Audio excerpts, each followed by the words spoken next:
I have an idea and I also have a product in mind. So what would be my first step? Two words I would say: conviction and commitment. Supposing I'm in a full time employment, मेरे से आके को बोलता है मैं सोच रहा हूँ करके देख लूँ, तो मेरा पहला सवाल होगा बॉस तुम तो फुल टाइम एम्प्लॉयमेंट में हो, पहले ये बताओ जिंदगी से चाहते क्या हो. स्टार्टअप जब शुरू करते हैं हम इतना ध्यान नहीं देते हैं agreements. One of the biggest reasons of startup failure is not कि फंडिंग नहीं आई, आइडिया खराब था, टाइमिंग खराब हो गई. One of the biggest reason is co-founder conflict. सब कुछ बढ़िया चल रहा है, आपस में भिड़ गए. In today's episode, we cover everything a startup must know or a new business must know, from starting of business structure to getting funded. Whether you are a startup founder or a business owner, this podcast is must for you. So welcome our today's guest, CA Sambhav Mehrotra, the co-founder of Startup Movers. So now coming to the most interesting part, that is startup valuation. So for me, valuation is now more of an art than a science per se. जो चाहिए वो निकल जाएगा. Again, a guru mantra that I got: team, traction, market size. On what basis the valuation is decided? We've focused too much on unicorn, where valuation was important, value creation was not. I think unicorn से ज़्यादा you need lot of cockroaches कि जो long term sustain करे, bootstrapped हो, उसको 100 करोड़ का धंधा करना आता हो और पैसा बनाना आता हो. I have an idea and I also have a product in mind. I have a market fit as well. So what would be my first step as a startup to go about it? Like there would be different level 1, 2, 3 कि आप ये कर लीजिए या ये compliances कर लीजिए. So what would be my first step to start the business? I think whenever a founder or a entrepreneur comes to us, we first sit down and say यार पहले 2-3 क्वेश्चन ना आपके संग बैठ के गुफ्तगू करते हैं Okay. कि क्या है, why is it happening, what is happening, how it will happen, थोड़ा वो Okay. समझते हैं. Okay. And then we will answer this question which you just exactly asked right now. And what we try to gauge there is the two words I would say: conviction and commitment. कि भाई किस stage पे हो. Supposing I am in full time employment, मेरे से आके को बोलता है मैं सोच रहा हूँ करके देख लूँ क्या करूँ आगे. प्रोडक्ट मार्केट फिट तो बन गया, बिल्कुल हाँ. राइट. तो मेरा पहला सवाल होगा बॉस तुम तो फुल टाइम एम्प्लॉयमेंट में हो, पहले ये बताओ जिंदगी से चाहते क्या हो. यही करना चाहते हो या नहीं सही बात करना है, चाहते सही हो, बात है. साइड हसल चाहते हो, हाँ. मेन मतलब आप यू हैव कि सब छोड़ छाड़ के इसके संग जुड़ना चाहते हो. It's like a decision of marriage, right. Certainly, कि certainly. इतना हाँ. आसान डिसीजन नहीं है कि आप आए और आपने बोला चलो कंपनी खोल लेते हैं. हम्म. So to reach to that level which you just asked, I would say because this whole journey doesn't start from company incorporation. This whole journey starts with something coming as an Mindset. idea, right? Okay. तो लोग कहते हैं ideas बहुत अच्छे हैं, right. Ideas तो बहुत ही होते हैं, मतलब हाँ. Ideas have no value. It's about but execution. The point is that is the starting point as well. तो the first point is to understand कि भाई आइडिया क्यों आया, क्यों ठीक है. करना चाहते हो, हम्म. आसपास के एक्सटर्नल सर्कमस्टेंसेस कैसे हैं आपके, आपने क्या डिसीजन लिए. And then will move into questions like okay these are 5 forms of entity incorporation. Hmm. First question you have to ask is whether for profit, not for profit, maybe both, right? But like I said, before that, let's understand from a founder, side hustle है, Okay. यही जिंदगी है, जीवनी यही होने वाली है और कुछ नहीं करना, बस यही यूनिकॉर्न बनाना है. तो will come to that also. Okay. कई लोग बोलते हैं हाँ ये यूनिकॉर्न बनाना है, और नहीं मेरे को यही वैल्यू एडिशन दिखता है, यही मेरी एक ही गाय है और मैं यही करना चाहता हूँ या चाहती हूँ. And then from there on once we are able to give that right feedback कि नहीं नहीं this is not the right way, पहले जाके चेक करो, are you ready for it और not. Then we answer this question, ठीक है now you are ready, we can have this entity incorporation done. इसके बाद आपकी सेक्टर में ये स्पेसिफिक रजिस्ट्रेशन होंगे, आपको ये कराने चाहिए, ये मस्ट टू डू है, ये गुड टू डू है. और आज 0 डे से आपको बिजनेस स्टार्ट करने में से 10 से 15 दिन या 30 दिन लगेंगे. उसके लिए आपको दीज आर द और compliances you have to do. चलिए मान लीजिए मैं जॉब में हूँ correct. And I have got a good idea जो मेरे को लगता है कि भाई मेरे हिसाब से अच्छा idea, correct. And now I want to start the business. Correct. So now tell me what would be my first step towards starting the business. Right. So good you took an example. So like in Yeah. this case, the first point of discussion would be, while have you read your employment agreement? I hope you are Okay. taking a very conscious call. You are not going to have a non-compliance even before you start a business. So let's Okay. figure out if you want to do a testing of that idea and then say I'll quit my job and I'll do it full time. So what are those ways and means to test that idea? Practically assume, let's go back to the same example you said. You are in employment, you've come to us and you've said, say you are already in a D2C sector or any industry per se, and you figured out, oh, there is some problem with the ecosystem. I think I found a hack which could be very disruptive and I want to test it out. You cannot do it in your name, of course, because there is employment agreement in picture. Got it. But there are other ways to test it out. You can Okay. leverage friends, family, open a small proprietorship. If there is no revenue, just have to do data collection. You can Got just it. do it in the name of some friend or family member and Yes. start getting that data collection done first. Okay. Revenue comes very late or an expense comes very late. The first part is the research itself. When you are in a research phase and there is no IP getting created per se, that stage we should not even be talking about getting an entity. If someone wants to start a normal trading, Correct. a normal service business, Right. what do you suggest in that case? Even a sole proprietorship should work early on. In fact, Okay. that would be the best mode because you get income tax benefits where you don't have to maintain proper books of accounts, fixed income tax has to be paid. So those benefits only come to individuals, resident individuals. But as soon as they come Okay. into an LLP or a private limited structure, that benefit which early on could be available to them goes away.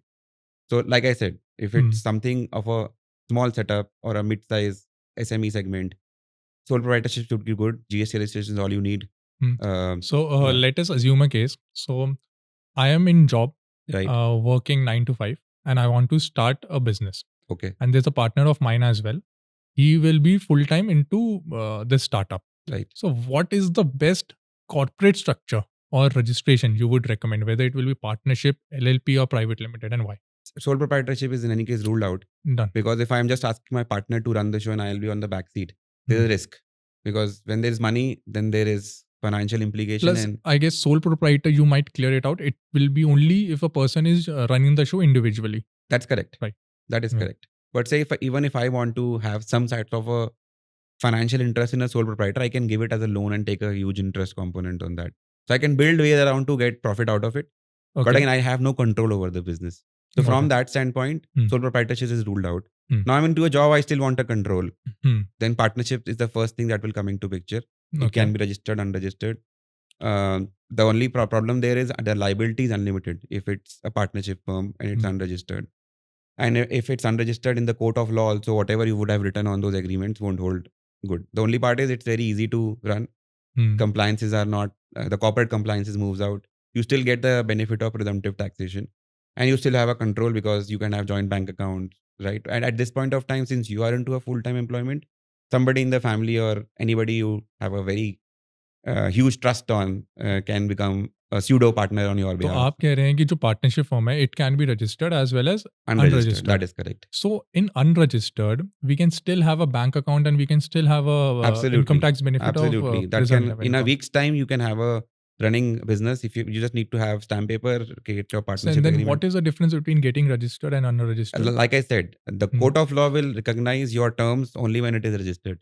अच्छा, Otherwise, the standard law, whatever is there, will prevail in the court of law. So if there's a dispute, you cannot take that agreement to the court. Okay. So अगर मैंने unregistered partnership deed करी है, मैंने कुछ भी clause कर दिया है, whether it's in favor of me or not, but that will not be binding on the other partner. That's exactly what I am also aware of, and that's why in our ecosystem, if it's a family-run business, we know everything is just two people, so it's unregistered. If you know there are two people who just got to know each other, there is not a lot of transparency, then it's important that we get it registered as well. Okay. And then next we move to LLP. LLP. What is the difference between LLP and the partnership? Now, a form? little transparency comes through from a public framework because the LLP data is public document available on the MCA website as well. When you do an LLP, you will have to do certain corporate compliances also. Getting an LLP registered again is say 40-50 day exercise. As compared to a partnership firm, it will take time to come up. You don't get the presumptive taxation benefit in LLPs. But because the structure is transparent, there is limited liability for partners. It's a structure that comes in between a private limited and a partnership firm where you have a limited liability, yet the corporate compliances are not that great. Okay. So that's where LLP structures can be useful. The drawback there, if you want to take the income tax benefit of presumptive taxation, that moves out. So you have mentioned presumptive taxation of income tax. Can you explain what is the benefit that is available? Right. So there are two, in fact, more than two sections. I'll just talk about two, the 44AD and 44ADA. Whether up to a threshold, it is said that you declare X percentage of your turnover based on whether it is cash or whether it is from bank. And no questions asked, you can have. So for supposing I have a 1 crore rupee trading turnover, I can, and it's all say in the bank, I can declare 6%, which is 6 lakhs as my income. And we have a 12 lakh slab rate. So there is no income tax. Okay. Same way if I'm a professional earning professional fee. Usually professionals have no expense. How much of that they can claim? But if you are within the threshold limit, I think 75, it might have increased. So suppose my professional fee is 50 lakhs. If I'm taking it as a salary, of course, my tax liability as slab rate might go up. But as soon as 44ADA kicks in, 50% becomes taxable. So you're paying tax on 25-26 lakhs practically. So आप ये कह रहे हैं कि in individual and partnership cases, the presumptive tax is beneficial. That's correct. And whereas if we go to LLP, that benefit is not there. Up to a scale. I mean, this is early stage we are talking about. Yes. Right. But Early. like I said, if conviction is there, it's a long-term game.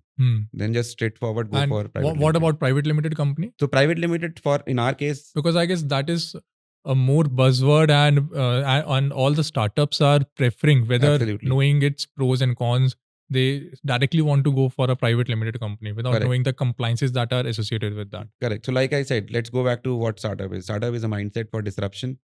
Now we are doing something very big, and in order to do that faster, we will need resources. When we need resources, there are financial resources involved, so there is funding involved. And whenever there will be funding involved, it will always be a private limited company because of the liquidity it brings in.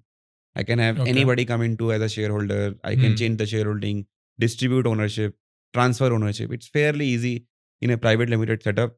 LLPs, you can bring in partners, but that is a little tricky affair. But as compared to other forms, liquidity of ownership is much more easier in a private limited company. Okay. Right. And what are the registration? Except मान के चलिए हमने company incorporate कर ली. We went with partnership firm or a private limited company. After that, what are the compliances we need to do except GST and PAN? मान लीजिए company incorporate कर ली, GST number भी ले लिया, मेरे ख्याल से कंपनी इनकॉर्पोरेट करने के साथ ही PAN नंबर भी आ So गया I'll touch मेरा. that part right now. Yeah. The good part that has happened over the last 10-15 years of digitization and digitalization is company बनाने के साथ साथ सब कुछ हो जाता है. So we've seen that transition from standing in the Delhi office with 6 copies of balance sheet to be filed as annual returns to now everything being online. The good part is as soon as a company gets incorporated, you get a PAN, you get a TAN, you get a ESI, you get a PF. All 4 comes along with this. Apart from this, the GST is what you have to do. If again there are ifs and buts. Today I've just started an entity for research. Nothing is about to happen. Why to take a GST? That's one. Second, no, there would be revenue in the future. So let's accumulate the ITC, which is the input I am paying on the expenses. So rather take it. In any case, at some point of time, there would be revenue. So take it right away. So we consult people and tell them, कि ले लो और input तो लेना शुरू करो, and then we'll take a call. So these are mandatory. Now, depending upon the industry, there could be a few more. MSME आता है must have में? It's not a must have. It's a good to have. Okay. Good to have in the sense that how is MSME going to help you? You will have, again, that side, you will have few more options or subsidized option to take a loan for. It helps you in, it is said that it helps you in collections faster. Because if there is a dispute, you are MSME registered, you can approach MSME provisions to get that money recovered. But the good part that has happened now is as a part of the filing requirements, both ROC and now from income tax standpoint as well. If there is a delay by the company, one, of course, the reason has to be given to the ROC कि भाई क्यों नहीं पे किया 45 days. बिल्कुल. And income tax में tax audit report में you have to say भाई पे नहीं किया तो disallow कर दो. तो MSME का ये benefit तो है ही. Okay. So we are doing, apart from this, what we are doing is a start. So GST, and then we do MSME, and then we do Startup India. Okay. And that is where we say this is what will help you open the bank account. Startup also. India registration. So is it categorized into must have or good to have? No, startup sector must have. Must have. Any startup must have a startup registration. I would say everybody should at least take the first stage. So Startup India registration is in 3 parts. Okay. Now 2, the second one is taken out. The first part is you go there, basic details. It's a self-to-do procedure. But if you want, you can take an assistance. Okay. You get a registration number which says you are now a recognized startup. You go to the website of Startup India. Startup India, DPIIT. Okay. And you file the basic particulars, give your PPT, put in some details. Any prerequisite to that? Any condition that you think should be there? Any prerequisite they for will the ask registration? us. I think sole proprietors cannot have a Startup India registration. Okay. Apart from it, registered partnership firms, LLPs, all of them can have it. And any technicality to that? कि भाई इतना IT होना चाहिए? No. That's the fun part, and I'll come to it. And that's a fun fact disclosure here. Usually there are not a lot of questions. I mean, we've seen a lot of cases where we've applied. So if you've heard of this industrialization happening across the international airport, they have startup category for plots allotment. For plot allotments. Allotment. Right. Okay. So these industrial plots also have a startup category. The industrial plot has so startup like in categories. Okay. If you have to go for an industrial plot allocation, they have a startup category also. मतलब startup can अगर take आप it up. Startup India registration है आपके पास तो आपके हाँ, लिए reserved है। अगर 100 अच्छा, प्लॉट्स हैं तो चलिए आपके लिए ठीक हमने है। 5 प्लॉट हाँ, रोक रखे हैं। Okay. Now there are people who built entities taken a startup India registration just to get that plot. अच्छा, तो आप ये कह रहे हो स्टार्टअप इंडिया का भी कोटा है? Yeah, there's a code for startup India or startup organizations who are registered. हाँ, So there we is a came quota for across that few also, folks. So okay, some people approached us that we are going to have a factory or we are going to launch something later, a few okay. years down the line, hmm. and this is what we have to do. अच्छा, What so can we do? You said there are 2 steps, let's come to step 1। Step one. Step 1 में basic details माँग ली मेरी, So partners, director, share yeah, holder, name, correct, address, GST number, all those correct, basic correct, details. correct. और क्या कोई any specific detail So they that you would ask for a like to business highlight? idea. Yes, So the one thing which is very common, I mean, there is like कि आप IP create कर रहे हो कि नहीं कर रहे हो, डिस्क्रिप्शन कर रहे हो कि नहीं कर रहे हो. One part is employment generate कर रहे हो कि नहीं कर रहे हो. ये ओके, भी एक उसमें एक पॉइंट आता है, ओके। तो राइट? एंड ऑब्वियसली हर एक बिज़नेस एम्प्लॉयमेंट जनरेट कर रहा है। That is where you will be eligible, हाँ, राइट? तो कि if you are able to generate massive employment हाँ। opportunity, then at least the startup India definition covers you. So the main condition for being eligible for Startup India registration is that you should generate The employment. first one. The first one, I mean, the level 1. first step. What is level 2? Level 2, so I have this registration. Now, Hmm. what is the benefit that comes to us for this first level? You are able to raise money through convertible notes, which you cannot do if you are not a Okay. startup. You are able to raise funds from which are kind of in a bank which has startup category. That fund you can apply for. You can apply to fund of funds or grants because you have a startup registration. Okay. There is self declaration for certain labor laws, so there would be no assessment or something of that sort. So there are Mhm. few. Your IP cost becomes 50%. Trademark and Trademark copyright. and all the Okay. government fee, Yes. right? This is first layer. Okay. This is the benefit. And what about level 2? Like how to do Next is Section 80 IAC, which is the tax exempt. Section 80 IAC says that your repetitive 3-year profits will be tax exempt for a period of 10 years. वो 3 साल आप select कर सकते हो कौन से. that? Okay. Date of incorporation 10 साल तक आपके 3 साल का कोई भी 3 साल का प्रॉफिट एग्जेम्प्ट होगा. तो Okay. अगर सपोजिंग कितना भी प्रॉफिट हो रहा है पहले मुझे, 5 साल लॉस हो गया, तो छोड़ दो, वो कैरी फॉरवर्ड कर लो, वो फिर कैरी 3 फॉरवर्ड कर साल लो. हाँ, जब तक सेट ऑफ कर सकते हो कर लो, करेक्ट, नहीं तो प्रॉफिट एग्जेम्प्ट है। करेक्ट. ओके। अब लोगों को ये लगता है ATIAC वन स्टेज 1 के बाद ही मिल जाता है, बट फिर उनको समझ आता है नहीं नहीं, ये तो एक और रजिस्ट्रेशन, एक और एप्लीकेशन है, and that application is goes to interministerial board. वो बोर्ड की मीटिंग होती है, बोर्ड में रिप्रेजेंटेशन होती है. बहुत मुश्किल है उसको क्रैक करना. वहाँ एक्चुअली वो जो 4 टर्म्स हैं कि भाई IP है कि नहीं है, कुछ डिसरप्टिव हो रहा है कि नहीं हो रहा, कोई नॉर्मल तो नहीं है. मतलब रनिंग बिजनेस को आप चेंज कर रहे हो तो आप नहीं ले सकते startup India. Holding subsidy relation होगा तो आप स्टार्टअप इंडिया नहीं ले सकते. तो ये सब चेक करो. रीस्ट्रक्चरिंग तो नहीं हुई किसी एग्जिस्टिंग बिजनेस की. तो वो बड़ा छोटा फनल था. तो ऑब्वियसली वो होना भी चाहिए क्योंकि वो तो बिल्कुल ही टैक्स एग्जेम्प्ट हो गया ना, 100% tax but I will exempt. Now what we tell folks is November के बाद की आप लिस्ट निकाल लो ओके। और जितनी स्टार्टअप्स है उसमें देख लो आप कहीं फिट होते हो. अच्छा। क्योंकि उस लिस्ट में एटलीस्ट मुझे देख के लगता है कि हाँ, ये कैसे हो सकता है? या ये कैसे हो सकता है? इसको एग्ज़म्पशन इस कैटेगरी ऑफ स्टार्टअप को क्यों एग्ज़म्पशन मिली है? वो स्टडी करने में बड़ा मज़ा आएगा. कि अगर ओके। उसको एग्ज़म्पशन मिल सकती है तो फिर तो मेरे को अपने एग्जिस्टिंग क्लाइंट को आपने बोलना चाहिए. स्टडी करी होगी तो what is your opinion on that? The problem is उन कंपनीज़ को अभी थोड़ा और जेस्टेशन पीरियड में समझना पड़ेगा. जैसे मुझे लगा कि इंफ्रा कंपनीज़ को भी मिला हुआ है या ट्रेडिंग कंपनीज़ को भी मिला हुआ है. I could be wrong, right? That is my interpretation and it interpretations are subject to whatever we are reading. But I will request everybody, especially consultants and people, professional network, to look at that list and encourage people to apply. Because so far what we were seeing as discouragement. कि यार बड़ा मुश्किल है ATI से मिलना, don't apply for it. Now at least we are telling everybody, apply for it. Let it get rejected, let's benchmark it. Why we got rejected and why it was allowed to somebody else. And that at least we can go back and tell what is the rationale, why, how it is given. Now coming to the next stage, you have mentioned IP a lot of time. Just explain what all is included into IP. When should a company go to apply for an IP? कि भाई इस category में मेरे को trademark apply करना है, इसमें copyright, इसमें patent. What is the right time? The problem here is, and we go back to the first question of entity creation. जब आप सोल प्रोप्राइटरशिप कर रहे हो या पार्टनरशिप कर रहे हो, यूजुअली आपको वो प्रॉब्लम नहीं आएगी ट्रेडमार्क की, क्योंकि वो नाम कहीं पब्लिक डोमेन में टेस्ट नहीं किया जा रहा. ओके। फॉर एग्जाम्पल LLP और प्राइवेट लिमिटेड में जब आप नाम सेलेक्ट करते हो तो वो पहले ही सर्च कैटेगरी में जाके मैच होता है कि भाई कोई ट्रेडमार्क तो नहीं है. इनफैक्ट अब तो आप एप्लीकेशन जब फाइल करते हो तो पोर्टल ही मना कर देता है कि ऑलरेडी, हाँ, कंपनी इनकॉर्पोरेशन में LLP में भी, ओके। कि अगर वो ट्रेडमार्क ऑलरेडी हो रखा है, रिपोजिटरी में आ रहा है, तो वो पॉपअप देता है कि आप ये नाम अप्लाई नहीं कर सकते. This is started also. Okay, मतलब अगर ट्रेडमार्क ऑलरेडी अप्लाइड है तो आपको कंपनी का नाम नहीं मिलेगा। अगर किसी के पास मान लेते हैं मेरे को एबीसी प्राइवेट लिमिटेड चाहिए और एबीसी किसी ने ले रखा है, हाँ, तो वो पॉपअप दे रहा है कि आप नहीं, मैं आपको नहीं दे सकता ये, ओके, राइट? आप ओके। इसलिए ट्रेडमार्क और इम्पोर्टेंट हो जाता है, स्पेशली उन डोमेन्स में जहाँ नाम जैसे आप पार्टनरशिप में या सोल प्रोप्राइटरशिप कर रहे हो, जिसको आपको बाद में कन्वर्ट करना है।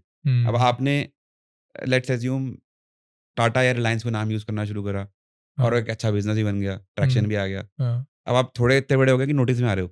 हुँ, अब आपके ऊपर केस हो गया कि भाई टाटा कैसे यूज़ कर लिया? ओके, अब क्या करोगे? तो इसलिए the IP is very, very critical from a point of view of recall from the customer, that you need to have unique identity and an हुँ। identity that can be recalled very I guess there was a case in Shark Tank as well, Bisleri को लेके there was similar branded correct. bottle which was selling and Bisleri filed a case and now they are on the verge of shutdown. Absolutely. In fact, in our case, it has happened. Hmm. The start, they are a Shark Tank company. They came on Shark Tank, the revenue tripled, and they had a competitor who just put a alphabet A in between. Same name, Okay. just added one more alphabet, ran similar set of pages, similar set of items. Of course, the quality would not have been that up to the mark like this, the portfolio that we had. Hmm. And they got a good traction. They actually got real time orders, right? Or they almost were doing good revenue, and that was a literally breach of I mean the IP, because our client already had that trademark. Okay. So they put on a case, good law firm represented, went on for about 2 months. Ultimately, the team who was running it had to shut it down, even pay some compensation for the loss that they have done. Though they were Okay. able to run a good business also, right? In the terms of they were able to get traction because our client in any case generated that PR through the episode. So they were kind of pouncing on that PR and trying to Hmm. do a fake PR for their own brand. Not it doesn't work for long term, right? And that's why, so yeah, you are saying अगर हम sole proprietor या partnership में शुरू करते हैं और हमारा brand कुछ बिल्ड हो गया, मान लो मैंने टाटा के नाम से शुरू करा, मेरा कुछ बिल्ड हो गया, then ultimately it is going to close down. अगर ultimately कुछ somebody will come and object at later object point and of I will have to change the name. change the name, and then you lose the recall value, right? Yes, okay, So then you have to you do your whole marketing stuff, sales stuff. Also. Okay and what other IPs do we require? So there is IP, there is patent, there is copyright. These three are primarily. Patent works on a scientific research okay, or some scientific discovery that you have done that you do not want anybody else to use apart from your permission or a royalty. IP trademark could be a word mark, a name, a logo, and anything. Copyright could be any kind of a content, maybe this podcast. Okay. Right? So these three are primarily the ones that are used in startup ecosystem. So what do you suggest? Me starting a company, getting all the registration done. Should I get the trademark as Absolutely, well? yes. If your conviction and commitment is what we discussed in the first half, in the earlier part, if I see it in your eyes, यार this is a long term game, इसको नाम तो बचा के रखना है, हाँ, हाँ, हाँ। तो देना पड़ेगा, ट्रेडमार्क तो तो डे करना वन पे पड़ेगा हमें ट्रेडमार्क अप्लाई कर क्योंकि देना चाहिए। मिलेगा नहीं ना। पहले आप अप्लाई करोगे, आने में शायद 4 साल लग जाए। अच्छा, ऐसा भी ऐसा है? भी हो सकता है किसी ने ऑब्जेक्ट कर दिया, ऑब्जेक्शन में चला हाँ, गया, ओके, आप लड़े जा रहे हो उस पे, पता नहीं मिलेगा कि नहीं मिलेगा। तो जल्दी आंसर आ जाएगा तो बेटर है। 2 साल बाद ओके, आपकी कंपनी 10-20 करोड़ पे और आप अब अप्लाई कर रहे हो, तो किसी ने ऑब्जेक्ट कर दिया तो क्या करोगे? Okay. So fine, company incorporate हो गई, रजिस्ट्रेशंस मिल गई। Now come to the compliance part, because compliance for a new startup it's a burden. What are the compliances that a small businessman should take care in year 1 and in year 3 going forward? Interesting. So as soon as you take your registrations, right? So Hmm. let's break it down into 3 parts. Tax, your labor, and others, right? So in tax, your GST TDS becomes very critical, right? Okay. Because you will have to at least compute your GST liability every month, right? TDS might or might not be applicable depending upon the size of your business, but if it's an LLP or a private limited, TDS will always be there. Okay. So whenever you're doing any payouts, you will have to foresee that whether there's any TDS implication or not, which is where the question of full-time accountant, part-time accountant, outsourced accountant comes in, which is the first retainership that a founder will look out for. Okay. Second are the labor law compliance. Is again up to 10, 20 employees. There is no labor law compliance per se, no PF, no ESI. But you, again, like I said, 6 months you have to do declaration. But the payroll structure should fit in, right? That मेरे को ये salary structure रखना है, आगे इसको ऐसे continue करूंगा, ठीक है। इसमें ये कंपोनेंट्स होंगे. So all those things starts coming in. Okay. Third would be sector specific, right? Like we just talked about, say if it's an export, whether everything is happening as per the GST requirements, foreign exchange में पैसा आया नहीं आया, FIRC आया कि नहीं आया. That's an example of D2C exports. Now let's take an example of a service sector. That there the requirement could be what are my collection cycles, मेरा बिल कब रेज होगा, उसका पैसा कब आएगा. तो ये नॉर्मल क्वेश्चंस आते हैं माइंड में. जो फाउंडर सोचता है मैं एक्सेल शीट से फिलहाल मैनेज कर लूंगा, 1 transaction, 2 transaction, 10 transaction, 20 transaction. Problem statement आती है स्पेसिफिकली जब टैक्स कंप्लायंस में कोई फॉल्ट आता है, कि जब लगता है कि हाँ यार 10-20 हज़ार रुपये कौन खर्चेगा, मैं खुद ही कर लेता हूँ. फिर वो पेनल्टी 50 हज़ार की आती है, right? Okay. So from that stand point, getting your data ready, I would say, is the pervasive compliance. आज की डेट में जैसे कि स्टार्टअप जब शुरू करते हैं हम इतना ध्यान नहीं देते हैं एग्रीमेंट्स में, बट मैंने ये देखा है कि 3 years or 5 years down the line, when investors show interest, then there are so many dispute among co-founders, among founders and employees. Employee कहता भाई मैंने स्टार्टिंग से आपका ज्वाइन करा and I'm not getting a single sweat equity out of it, any single percentage of equity out of it. Then there are so many clauses which a founder sign कि भाई term sheet मिल गई है, sign कर देते हैं, but there are so many binding contracts Absolutely. और binding clauses on the founder और co founder, जो वो बाद में रिग्रेट करता है, या मैंने ये साइन क्यों किया टर्म शीट, ये मेरे को फंडिंग मिली है या कैद कर लिया इन लोगों ने. So Absolutely. Can you highlight different important contracts that are needed for a startup? बहुत ही सही क्वेश्चन है ये. तो one of the biggest reasons of startup failure is not कि फंडिंग नहीं आई, आइडिया खराब था, टाइमिंग खराब हो गई. One of the biggest reason is co founder conflict. सब कुछ बढ़िया चल रहा है, आपस में भिड़ गए और अच्छा खासा चलता हुआ आइडिया, इट्स लाइक नहीं भाई नहीं चल सकता. क्या मिसिंग है? सब कुछ हो जाएगा, SHA बनेगा ही बनेगा क्योंकि लीगल फर्म है, बनाएगी फंडिंग पे. एम्प्लॉयमेंट एग्रीमेंट आएगा ही आएगा क्योंकि एम्प्लॉय फोर्स करेगा. यहाँ क्या है, यहाँ जो ट्रस्ट बनता है को फाउंडर का ना, वो उसको डिले कर देता है. ठीक है यार, आई ट्रस्ट दिस पर्सन. तो हम कभी लिखते नहीं, hard talks but need to be done. कभी लिखते ही नहीं हम कि यार इस केस में क्या करेंगे, अगर मेरे डिसीजन में तेरा अगर बायस आया तो तू क्या करेगा, अगर तीसरा को फाउंडर लाएंगे तो क्या करेंगे, तू 2 साल में चला गया तो क्या होगा, आइडिया नहीं चला तो पैसे कौन डालेगा. बहुत क्वेश्चन है. फंडिंग नहीं आई तो क्या करेंगे, कब तक चलाना है. एक फुल टाइम एम्प्लॉयमेंट में है, एक नहीं है. वो कह रहा है भाई तू फुल टाइम में, तेरे 50% है, मैं फुल टाइम नहीं हूँ, मेरे भी 50 हैं.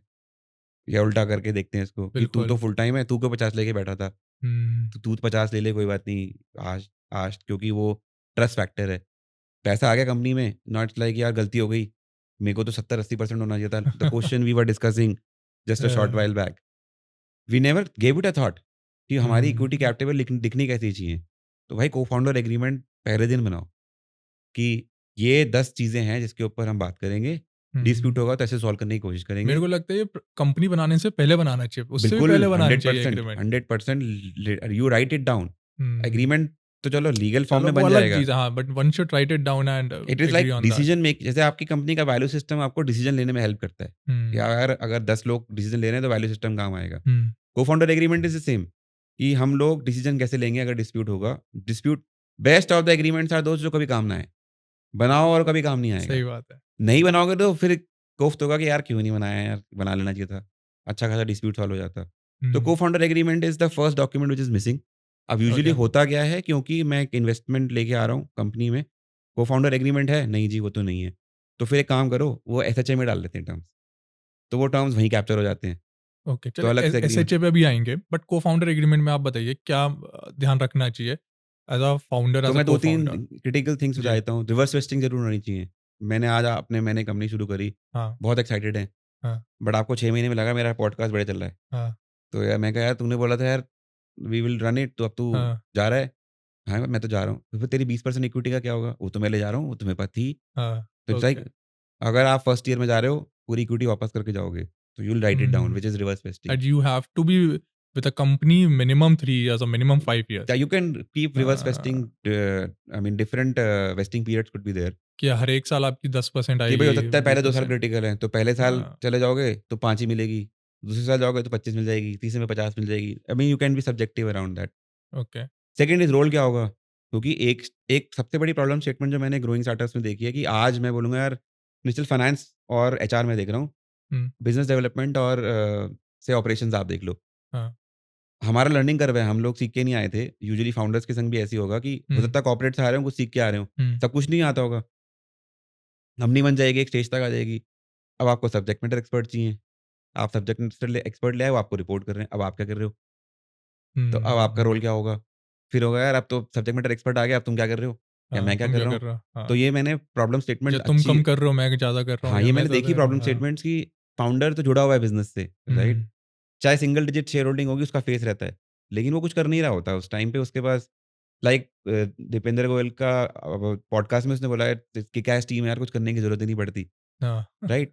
बट उस स्टेज के बाद को-फाउंडर के संग भी तो आपके संग एक अंडरस्टैंडिंग होगी ना कि हाँ भाई, तू इसकी रिपोर्टिंग लेगा या मैं इसकी रिपोर्टिंग लूँगा, इस स्टेज के बाद आगे हम क्या करेंगे? So the role definition should be definitely there okay. कि हमारे रोल्स क्या होंगे, अभी क्या होंगे, बाद में क्या होंगे, एसएमई आएगा तो क्या होगा? Third is share holding pattern.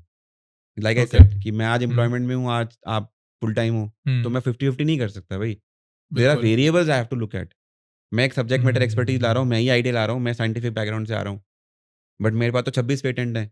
Okay. आप कहोगे भाई तेरे को कमर्शियलाइज़ करना नहीं आता, कमर्शियलाइज़ तो मैं ला हुँ, रहा हूँ ना। हुँ, तो फिर हम हुँ, बैठ के अच्छा तो एक काम करते हैं, मैं 40 करता हूँ, आप 60 करते हो क्योंकि साइंस ये बोलती है, हुँ, राइट? अब मैं बोलूँ नहीं-नहीं 50-50 करो।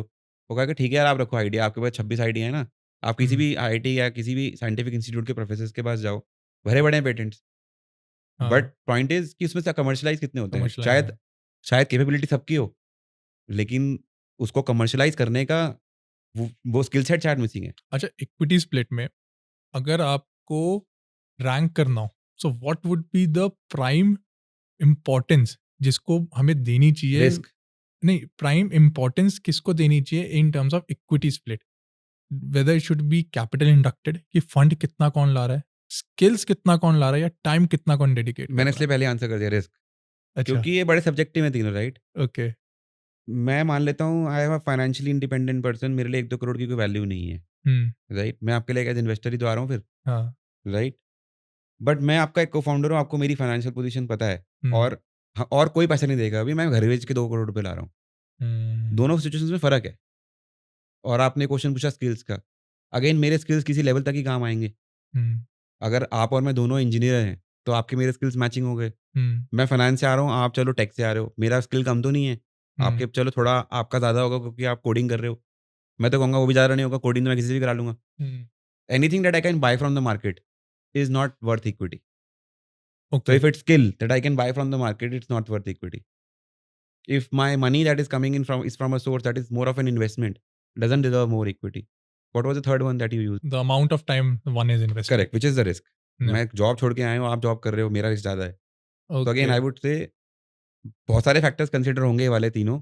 हाँ, मैं अपनी इंटरप्रिटेशन ये बोलता हूँ कि जब मैं देखता हूँ लोगों को, तो इट्स मोर ऑफ रिस्क। मैं आज आया हूँ, आप 3 साल बाद आए हो, तो मेरी ऑफ हुँ, कोर्स इक्विटी आपसे ज़्यादा होगी, क्योंकि मैंने रिस्क हुँ, लिया था, 3 साल बनाई भी तो है मैंने कंपनी। अब 3 साल बिल्कुल। बाद अगर आप आके 50% ले रहे हो, तो यानी आप मेरी हुँ, कंपनी के लिए कुछ बहुत बड़ा लेके आ रहे हो, जिससे और स्केल होने वाला है, जो मैं नहीं कर सकता था। तो वो सब्जेक्टिविटी थोड़ी है इन्वॉल्व्ड। मतलब दिस अ गुड थॉट कि आप कुछ भी परमुटेशन कॉम्बिनेशन लगाओ या कुछ भी पैरामीटर्स में आप इक्विटी डाइल्यूट करो, but the main focus should be risk कि एब्सोल्युटली। भाई वो बंदा क्या छोड़ रहा है उसके लिए, like if he is into job, क्या वो जॉब छोड़ रहा है? अगर जॉब छोड़ रहा है तो मतलब he is giving all in. I met this crazy founder from a corporate. It was super HNI, मतलब हाँ, पैसे की कमी नहीं है उसके पास। हुँ, तो आई आस्क्ड हिम कि भाई आप फंड रेज़ क्यों कर रहे हो? हुँ, तो he gave me an answer which I still I am trying to explore उसका कि whether he was right, whether he was wrong, क्योंकि वो इंटरप्रिटेशन है। ही सेड अपने पैसे से कौन धंधा करता है? अच्छा, अब इस स्टेटमेंट को आप फिलोसॉफिकली बहुत स्टडी कर सकते हो और इसके ऊपर हाँ, पूरी थीसिस लिख सकते हो कि बात सही भी कह रहा है और नहीं भी कह रहा। हाँ, ये भी सोच सकते हैं यार, जब इसको कन्विक्शन नहीं है अपने पैसों पे, इसको आप ये तो कह डंडा और दबा के कह कर रहा है रहा ना, है। बात हाँ, तो सही कह रहा है कि यार पैसे से पैसा बनता है। ये हाँ, भी कह सकते हो मेरे पास रिसोर्स है ही नहीं तो मैं बनाऊँगा कैसे?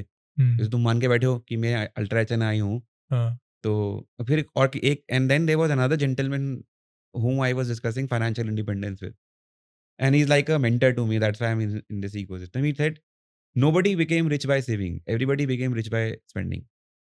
अच्छा, ओके, अब इसको भी आप फिलोसॉफिकली बहुत हाँ, स्टडी कर सकते हो स्टार्टअप इकोसिस्टम के कॉन्टेक्स्ट में कि अगर मैं एक स्टार्टअप इकोसिस्टम में फ्रुगैलिटी की बात करूँ, इट्स गुड। हाँ, but even from our example we have grown very lean, very small. 15 साल हो गए। लोग शायद 2 साल में भी कर जाएँ grow. Hmm, But lately we realized this in the last 3 years. Possibly this podcast is also an outcome.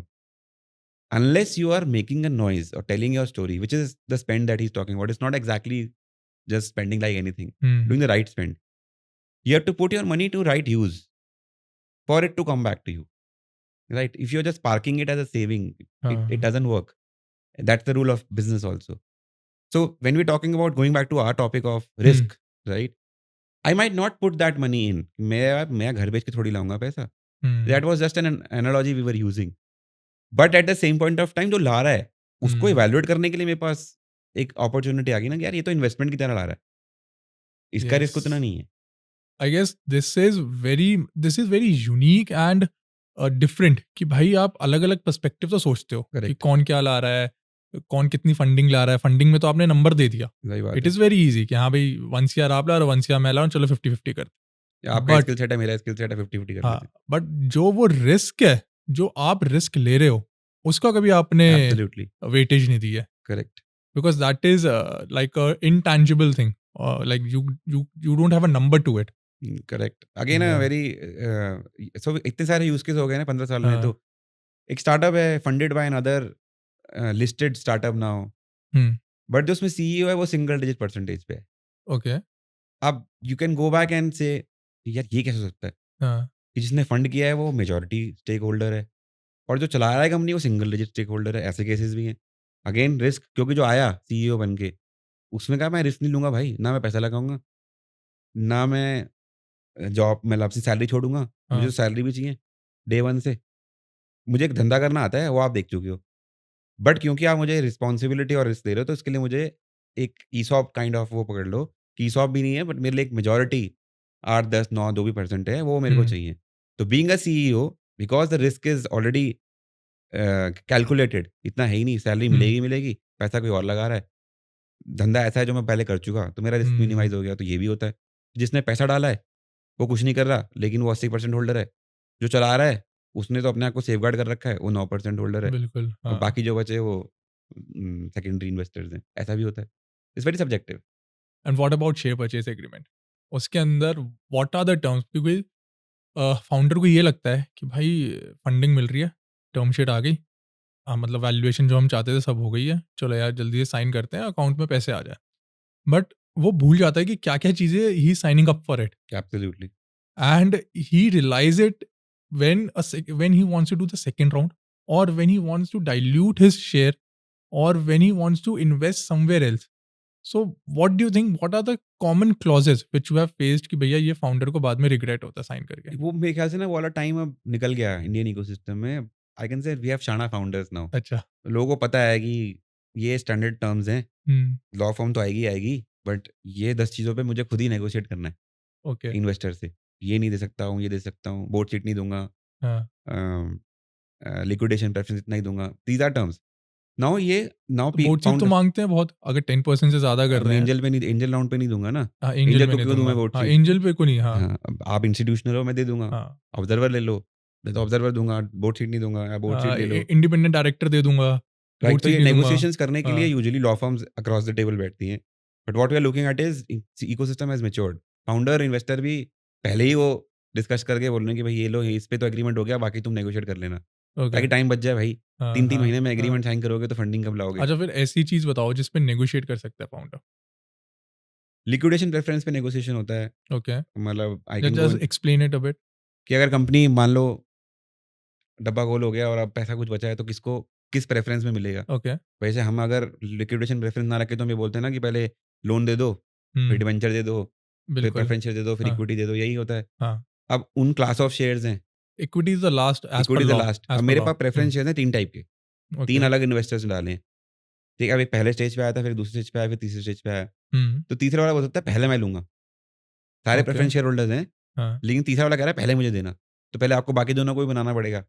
Okay. उन्होंने भी बोल रखा होगा मुझे देना. तो उन्होंने कहा नहीं पहले मैं लूंगा, मैं 2x लूंगा जितना पैसे मैंने डाला है उसका. अगर वो पैसा पूरा नहीं होगा पहला पैसा मुझे मिलेगा. तो एज अ फाउंडर मुझे पहले वालों को बोलना पड़ेगा कि भाई ये टर्म्स आ रही है, आर यू एग्रीइंग और नॉट. उनके बिहाफ पे शायद नेगोशिएट करना पड़े. नहीं जो उनको दिया था वही मिलेगा. या एग्जिस्टिंग वाले शुरू हो जाएंगे, नहीं जो नए वालों को मिल रहा है हमें वही दो. बिल्कुल. तो ये सब नेगोशिएशंस हैं जो अक्रॉस द टेबल हो सकती हैं. बोर्ड सीट पे नेगोशिएशन हो सकती है. रिजर्व मैटर पे नेगोशिएशन होती है। फॉर एन एग्जांपल मैंने एक बोला कि यार मुझे 100 करोड़ रुपए मिले ना, इसमें से 5 करोड़ रुपए मेरे को इन्वेस्टमेंट के लिए चाहिए, मैं और स्टार्टअप्स में इन्वेस्ट करूँगा। Let's okay. Assume we want to do it. हुँ, इन्वेस्टर ने कहा नथिंग डूइंग, 1 रुपए भी बाहर जाएगा तो हमसे पूछ के जाएगा। ओके। तो हमने बोला नहीं यार हमारी रिक्वायरमेंट है, एक्विजिशन करनी है, हुँ, आपसे बार-बार थोड़ी पूछेंगे आगे, इतना तो लेवरेज दे दो। तो कहा चलो ठीक है 5 करोड़ का लेवरेज दे दिया। तो रिजर्व मैटर में उन्होंने बोला भैया इस लेवल से ऊपर जाओगे तो पूछना, नहीं तो नहीं पूछना। तो it's a negotiation. Okay. Capex करना है, रेंटल स्पेस लेना है। हम तो 10,000 स्क्वायर फीट या 1 लाख स्क्वायर फीट का स्पेस लेने जा रहे थे, हुँ, हुँ, लेकिन उसमें लिखा हुआ था रिजर्व मैटर में कि हमसे परमिशन लेना। अब मेरा ओके। बिज़नेस ऐसा है कि मैं रोज़-रोज़ जा ही नहीं सकता पूछने, तो मैं पहले ही बोलूँगा इसको बोल लॉयर को भाई कि ये मैं रोज़-रोज़ नहीं जाना हुँ, चाहता, इनको बोलो कि ये थ्रेशोल्ड चेंज कर दें, इन्हीं के फ़ेवर में, नहीं तो मैं रोज़ इनके ऑफ़िस में बैठा रहूँगा। तो फिर वो हम ओके। बोलते हैं कि हाँ ठीक है, this is for the betterment of the business. Opposite side भी होता है हुँ, कि भाई मेरा पैसा इम्पोर्टेंट है, ये तो होगा। बिल्कुल, इस पे तो आपको आना कि पड़ेगा आप इस हमारे पे पास। ये खर्चा नहीं कर सकते। ये हुँ, ट्रांसफ़र नहीं कर सकते, कहीं जा रहे हो तो रोफर राइट ऑफ फर्स्ट रिफ्यूज़ल पहले हमसे पूछो। बहुत कुछ होता है ऐसा हुँ। एग्रीमेंट्स में जो गवर्न करता है कि क्या राइट्स हैं दोनों के पास, शेयर होल्डर के पास, आई मीन इन्वेस्टर के पास और फाउंडर्स के पास। With this only ESOPs are also linked, correct. क्योंकि कहीं-कहीं इन्वेस्टर्स भी ये चाहते हैं कि ESOP की टर्म्स भी like they influence the terms of ESOPs as well, कि आप ऐसे-ऐसे ESOPs करिए। So what are the common terms in ESOPs and employee को क्या बेनिफिट होता है ESOPs पे? इन्वेस्टर मोर देन टर्म्स वो चाहते हैं कि ईसॉप आप पहले बना लो। हुँ, पहली इन्वेस्टमेंट आने से पहले ईसॉप बना लो। यानी कि मैंने आज कंपनी बनाई, आपने मैंने 50-50% और लेट्स अज़्यूम ये इन्वेस्ट करना चाहते हैं, एक्स-वाई-ज़ेड को इन्वेस्ट करना चाहता है। हुँ, तो अगर आज ईसॉप पूल नहीं है, तो अब हम 50-50 पे हैं, वो उन्होंने एक्स अमाउंट डाला, उनको 10% इक्विटी मिल गई, we are 45-45 and he is 10। हुँ, अब हम बोल रहे हैं कि ईसॉप पूल आते हैं 10% का। तो वो कहेगा यार मैं तो डाइल्यूट नहीं होता, मैं तो नहीं मेरे से आता। तो तुमने पूछा ही नहीं था। हुँ, तो आप हुँ, मुझे एडिशनल शेयर दे दो ताकि मैं तो 10 पे ही रहूँ, राइट? तो आप ईसॉप पूल लाओगे, उनको एडिशनल शेयर दोगे and all of that with उसमें टैक्स हुँ, इम्प्लीकेशंस होंगे, थोड़ा कॉम्प्लिकेशन हो जाएगा। तो इट्स ऑलवेज़ सेड कि राउंड रेज़ करने से पहले ईसॉप पूल की परसेंटेज फिक्स कर लो, कि भाई 10 8 से 10% इज़ अ स्टैंडर्ड प्रोटोकॉल कि आप 8-10% का पूल रख लो, चाहे पॉलिसी बाद में ले आना। लेकिन जब आप अपनी फुली डाइल्यूटेड कैप टेबल यानी कि मान लेते हैं कि सारे शेयर इश्यू हो जाएँगे, हुँ। तो कैप टेबल कैसी दिखेगी? उसके अंदर ईसॉप पूल आपका होना चाहिए। अच्छा, ESOPs के benefits from the perspective of company and from the perspective of employees. हाँ, करेक्ट। तो इस केस को ही कंटिन्यू करते हैं and will come to the benefits also. Hmm, मैंने बोला कि 10% ईसॉप पूल बन गया। हुँ, अब सीरीज़ ए तक शायद या लेटर राउंड्स तक शायद आपका पूल नहीं बनेगा। हुँ, प्रॉब्लम क्या होगी आपने एम्प्लॉयी को बोल दिया मैंने आपकी कंपनी जॉइन करी या जॉइन कर ले, तेरी मार्केट सैलरी 50 लाख है, मैं हुँ, तो 20 ही दे पाऊँगा, हुँ, तू 40 लाख का ईसॉप ले ले। ओके। तो आपने लिख दिया एम्प्लॉयमेंट एग्रीमेंट पे you will be given ESOPs worth 40 lakh. Hmm, policy नहीं है आज। मैं भी खुश कि चलो मुझे 40 लाख मिलेंगे। अब हुआ क्या सीरीज़ ए या बड़ा राउंड आया, इंस्टीट्यूशन आया, हुँ, उसने कहा ईसॉप दिख रहा है, पॉलिसी कहाँ है? हमने हाँ, कहा हमने पॉलिसी बनाई नहीं अभी तक, हमें पता ही नहीं था। कहता है अच्छा आपका एम्प्लॉयमेंट एग्रीमेंट पे लिखा है और ओके। 2-2 साल भी हो गए, तो अब इनकी वेस्टिंग कैसे करोगे? हुँ, कहेंगे अब हम सबको सब कुछ बैकडेट करके दोबारा पेपर बनाना पड़ेगा। हुँ, तो बेस्ट पार्ट इज़ कि अगर आप ईसॉप ऑफर कर ही रहे हो, तो हुँ, आप पॉलिसी ले ही आओ। ओके। छोटा-सा कंप्लायंस है सेक्रेटरियल, आप पॉलिसी लाओ, ग्रांट लेटर दे दो लोगों को, जिनको भी आपको देना है और सब कुछ कंप्लायंस वाइज़ रखो, उससे 2 हुँ, बेनिफिट होंगे। एक, जिसको मिला है लेटर वो थोड़ा कॉन्फिडेंट हो जाएगा कि हाँ भाई, they are committing to what they are saying. Okay. ऐसा नहीं होगा कि मैंने कंपनी छोड़ दी कल को और इन्होंने ईसॉप पॉलिसी अडॉप्ट ही नहीं करी, तो मैं तो गया, हुँ, फिर मैं लड़ता रहूँगा। तो उसको एक कॉन्फिडेंस आएगा कि ग्रांट लेटर मिला है, पॉलिसी एग्ज़िस्ट करती है।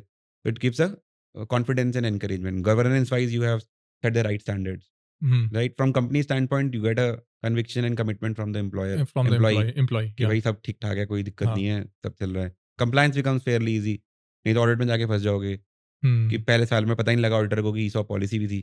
फिर सेकंड ईयर में कैलकुलेशन करके ट्रायल पीरियड में डाल रहा है and all hmm, of that happens. Hmm. From company standpoint like I said, governance standards will improve a lot.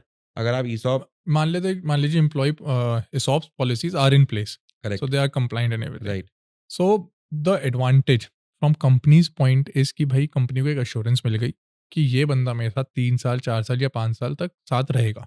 Usually usually एक यहाँ ये रहेगा एक भाई, एश्योरेंस मिल गई। इसी चीज़ के लिए एक ईसॉप दिया है, हाँ, इसी चीज़ के लिए बाइंडिंग है उसपे कि भाई आप 3 साल तक रहोगे तो आपको इतने मिलेंगे, 4 साल रहोगे इतने, 5 साल में लोगे इतने। एंड सेकंड उसके लिए कंपनी के लिए ये बेनिफिट हो गया कि ही विल पुट एवरीथिंग, मतलब he will put more effort as compared to a normal employment, because he knows कि अगर the company will grow, so will his value of shares will grow. Right? True. तो company के लिए तो ये 2 benefit है majorly. Employ के लिए क्या बेनिफिट है? वो एक तो 50 लाख छोड़ के 20 लाख में आ रहा है विद अ रिस्क कि भाई ये चलेगा नहीं चलेगा। तो उसको कैसे कन्विक्शन हो कि जो मैं डिसीजन ले रहा हूँ वो सही है या नहीं है, एंड ये मेरे बेनिफिट के लिए भी है। यूजुअली क्या है कि इस रोल पे कोई बंदा आएगा तो वो पूरा सोच समझ के आएगा कि लॉन्ग टर्म गेम के लिए आएगा, छोटे गेम के लिए नहीं आएगा। हम्म, तो ही नोज़ यार कि हाँ, यहाँ वेल्थ क्रिएशन के लिए और 20 lakh for over a period of time ही है, फंडिंग आने के बाद I will go back to market price. Hmm, तो it's a timing difference and not a full time compromise being done. कि ठीक ओके। आज 20 है, 1 साल बाद राउंड हो तो आप जाएगा। कह रहे हैं कि जो 20 लाख हैं, जो हमें 30 लाख मैंने फॉरगिव करें इन लिeu ऑफ ESOPs, तो वो एक टेम्परेरी फेज है। इवेंचुअली मेरे को ऐसा नेगोशिएट करना है कि from 20 I should go to 50 lakh once the funding is done. And the 30 lakh ESOP in the next round becomes 4 crore, 3 hmm, crore कि मेरे को कम वैल्यूएशन पे मिला है। And hmm. आई नो कि यार मैं इस कंपनी में जाऊँगा, तो उसकी कैपेबिलिटी है यहाँ से 10x 20x ग्रो करने की। बट ये एक बहुत इंपॉर्टेंट पॉइंट है कि अगर आप ये कह रहे हैं कि मार्केट प्राइस से मैं अगर कट ले रहा हूँ to join a company and get ESOPs, तो दैट इज फॉर 1 ईयर। फिर उसके बाद 1 ईयर और maximum 2 years, then after that I should go back to the normal market rate. Which is subjective. I mean, if I'm Like, coming have you seen, like, is yeah, it yeah, the it usual happens. case? It Yeah. happens. So I'll give you classic examples. And these are co-founders who've joined in at late date. I Hmm. mean, they were working at a crore salary, 1 crore से ऊपर की salary थी. Hmm. They've forgone that salary, came as a co-founder at a later date with a little equity, as not as much as the first co-founder had, Hmm. right? Took a marginal salary for 2 years, 3 years until the bigger round happened, built the company Hmm. with the founder. And Hmm. now their equity is worth hundreds of नहीं, crores. certainly, मतलब वो तो ESOPs का It's purpose ही यही same, है। it happens with ESOPs also. Yeah, Hmm. the point is, when I'm coming at a foregoing salary, it means the entity is at a very early stage. Hmm. अगर late stage होगी तो पैसा होगा ही देने के लिए। Hmm. Early बिल्कुल। Stage पे मैं अगर आ रहा हूँ, उसका मतलब वैल्यूएशन कम है, तो मैं फिलहाल कमांड कर सकता हूँ कि मेरे पास ESOP इतना हो कि अगर वो एक्सपोनेंशियली ग्रो करे Hmm. तो मेरे पास अच्छा वेल्थ क्रिएट हो, तभी मैं वो कॉल लूँगा, नहीं तो मैं कॉल नहीं लूँगा। मान लेते हैं मेरे पास अकाउंट में मैंने एक 50 करोड़ का राउंड रेज़ किया कंपनी में, Hmm. मैं वहाँ तो कभी भी सैलरी फॉरगो करके नहीं जाऊँगा। हाँ। मैं जाऊँगा वहीं पे जहाँ एक मेरा एक फ्रेंड्स एंड फैमिली या एक ट्रस्टेड बंदा को-फाउंडर लेवल जो Hmm. मुझे किसी मान लेते हैं कि एक आइडिया हम दोनों का मैच किया और मैं उसके संग काम करना चाहता हूँ। पैसा नहीं है आज, लेकिन आई नो कैपेबिलिटी बहुत है। Hmm. बन जाएगा 2 साल में, मैं ही बनाऊँगा जाके, तो मैं क्यों नहीं लूँगा रिस्क? अच्छा, and what are the important thing an employee from employee perspective जो उसे चेक करनी चाहिए ESOPs में? पॉलिसी फर्स्ट ऑफ ऑल कि पॉलिसी ओके, कहती क्या है? पॉलिसी में क्या? मतलब अ, स्पेसिफिकली अगर आप यूजुअली हाइलाइट पॉलिसी जो करें। होती है साइलेंट होती है इन द सेंस कि इट पॉलिसी बोलेगी ये नंबर ऑफ ऑप्शंस हैं, हाँ। इतने टोटल नंबर ऑफ ऑप्शंस हैं, हुँ। इनकी ये गाइडलाइंस हैं और ग्रांट लेटर के अंदर जो लिखा होगा वो माना जाएगा। तो यूजुअली ग्रांट लेटर्स अलग-अलग, आपका ग्रांट लेटर, मेरा ग्रांट लेटर अलग हो सकता है। यानी कि ओके। मेरे को बोला आप एक जाएगा एग्ज़ाम्पल से बताइए हाँ, कैसे है? जैसे सपोज़िंग मैंने जॉइन किया बट आप चाहते हो कि यार इसकी तो वैल्यू 1 साल के लिए बहुत है। हुँ। तो मैंने कहा यार मैं 4 साल की वेस्टिंग पे काम नहीं करूँगा, मुझे तो 1 साल में चाहिए। तो ओके। हमने कहा मेरी वेस्टिंग 1 साल है क्योंकि 1 साल की वेस्टिंग कंपल्सरी है इंडिया में, मतलब कि होनी ही चाहिए। 1 साल बाद आपको जो शेयर्स अलॉट हुए हैं, मान वो आप लीजिए आपको 2% ऑफ द इक्विटी अलॉट हुई है करेक्ट वो कंपनी मुझे की, मिल जाएगी। And after 1 year you will get all 2% shares. Correct, okay. Right? Hmm. And this is for my role hmm. कि भाई रोल इतना इम्पोर्टेंट है। Not somebody who is come in for performance कि यार हुँ। इसकी परफॉर्मेंस अच्छी है, इसको हमको रिटेन करना है या आगे भी मोटिवेटेड रहे। Hmm. In that case what we'll say is 4 years 4 vesting years. Okay. कि मेरा ग्रांट लेटर बोलेगा 1 ईयर, आपका ग्रांट लेटर बोलेगा 4 years. Okay, so 1 is the vesting period on which we should negotiate. Negotiate और it could be like company can govern that also. Okay. Negotiation का scope इतना नहीं होता है क्योंकि वो कंपनी वाइड आता है, unless hmm. It's a very specific rule, right? कि ओके। मान लो एक पॉलिसी आई है कि हम ESOP पॉलिसी 2025 लॉन्च कर रहे हैं, हुँ। उसमें ये लोगों को मिलेगा, इसलिए मिल रहा है। हुँ। तो उस लिए जो अब मेरे को और आपको एक ही काम के लिए मिल रहा है, एक ही रीज़न के लिए मिल रहा है, तो शायद वो डिफरेंट सो नहीं दैट होना दैट चाहिए। Will be on a bigger level I suppose. Right, but in initial levels, अगर हम when we are onboarding employees on the correct, basis of stock option कि भाई right, more 50% of your salary will be based on the ESOPs which will be issue. Correct, तो एक तो हम vesting period पे we can negotiate कि भैया मेरे को 4-5 साल नहीं चाहिए, इट विल बी 2 इयर्स और 3 इयर्स करेक्ट। तो 4 वेस्टिंग। Years is average. कोई बोले 6 साल तो आप बोलो नहीं है 4 एवरेज है। ठीक है, एंड जी। Any other point one should look into one ESOPs? That the valuation किस ओके। वैल्यूएशन पे मिल रहा है मुझे, ओके। कि वो वैल्यूएशन जस्टिफाई होती भी है कि नहीं होती। मैं एक नई कंपनी में आपको ला रहा हूँ, 100 करोड़ वैल्यूएशन बोल दी मैंने हाँ। और मैं देख रहा हूँ मार्केट साइज़ में यार ये कंपनी 100 करोड़ की हो भी सकती है, यहाँ से कितनी बड़ी हो जाएगी। तो ओके। मैंने तो वैल्यूएशन करा ली। आपको एक हाँ। इन्फॉर्म्ड एम्प्लॉयी भी होना है कि यार ESOP तो मिल गया लेकिन 100 करोड़ पे लेके करूँगा क्या मैं? तो कम से हुँ। कम या for from that perspective market size पता होना जरूरी है कि ये कंपनी बढ़ेगी तो कितनी बढ़ेगी। अगर 100 में मिल रहा है तो दिस इज 1000 की गुड। नहीं, दिस इज इंटरेस्टिंग। वैल्यूएशन मतलब वो तो कुछ भी वैल्यूएशन बोल दो, करेक्ट। आपको एटलीस्ट टेस्ट तो करना पड़ेगा मार्केट मुझे की आपने 1 करोड़ का एक्चुअल दे है नहीं दिया है। हाँ 100 करोड़ पे, तो मैं 1 करोड़ से तो खुश हूँ। हाँ। लेकिन आई नो कि फॉर अ फैक्ट ये 200-300 करोड़ से ऊपर नहीं जाएगी, ये कि निकल जाएगी कंपनी। तो मेरा 3 करोड़ 4 करोड़ हुआ, versus you gave me a 1 crore ESOP at say 100 crore valuation, but I know भाई ये तो यूनिकॉर्न वाला आइडिया है। हाँ हाँ तो हाँ। उस केस में good part is there is liquidity option also proposed. Company बोलती है कि भैया we will Okay. Try and figure out ways to liquidate these ESOPs even if there is no acquisition or an IPO। Okay, and liquidate and they are buyback by like Bought back, companies cancels the options, pays that salary, okay. partial options are cancelled, or an अच्छा। exercise option is given. सो अगर कोई employee है and वो startup join कर रहा है and उसको कोई इसॉप्स के ऑफर आ रहे हैं, तो दो चीज़ें उसको सबसे इंपॉर्टेंट है जो देखनी चाहिए। एक तो वेस्टिंग पीरियड कि भाई वेस्टिंग पीरियड में नेगोशिएट करो, जितना फेवरेबल हो सकता है आपके उतना रख सकते हैं। सेकेंड इज वैल्यूएशन, जो वैल्यूएशन कंपनी बोल रही है वो एक्चुअल में रियलिटी भी है या नहीं है। Correct. कोई कंपनी बोल सकती है मेरी वैल्यूएशन 100 CR है, बट क्या पता उसकी एक्चुअल में वैल्यूएशन 25 CR हो। But you have to तो evaluate that. I तो mean, when you are because you'll doing get that, a percentage of that correct. only। तो आप जब उस कंपनी को ज्वाइन करो तो ये डिस्कस मतलब इन्फॉर्म डिसीजन लेके ज्वाइन करो। And then another thing is the type of vesting, quarterly है, मंथली है, ईयरली है। मान लो ईयरली वेस्टिंग है कि 1 साल पूरा करोगे तो मिलेगा, बीच में गए तो गए। अब मैं 8th मंथ में छोड़ के चला गया तो मेरे तो पूरे साल के ऑप्शंस गए। तो आई कैन से यार ईयरली नहीं चलेगा, क्वार्टरली कर लो। क्वार्टरली करे। ये okay, quarterly and the would be third is better. The frequency of vesting, vesting where कि इट्स क्वार्टरली और ईयरली। कब कब रिलीज होगा, हर क्वार्टर में होगा, हर मंथ में होगा, 6 मंथ्स में होगा।